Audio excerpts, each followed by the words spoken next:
Dear friends, నా పేరు బాలరెడ్డి. కొత్త ఈ మళ్ళీ కొమ్మలు తీసాము, చూపించాము మీకు. తీసిన తర్వాత ఈ ఆకు అంతా ఇట్లాగా ఉంది.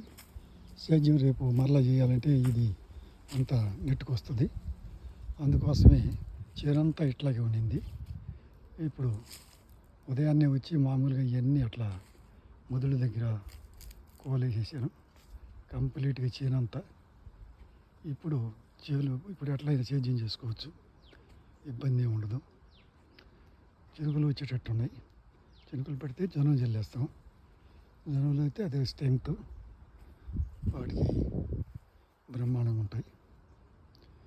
చెట్లు కూడా కొద్ది రికవర్ అయినాయి, బాగానే ఉన్నాయి. ఈ సేద్యం చేసిన తర్వాత కొంత ఆకుదుడికి బాగానే ఉన్నాయి. ఇప్పుడు క్లియర్గా ఉండలేదుగా, ఈ ఆకు వేసిన తర్వాత అది కూడా మాన్యువల్గా వస్తుంది. పోతే మామూలు వర్షం పడితే నెమ్ముని అట్టి పెట్టి ఉండేదానికి కూడా వీలుంటుంది. చూడండి, లైక్ చేయండి. Thank you.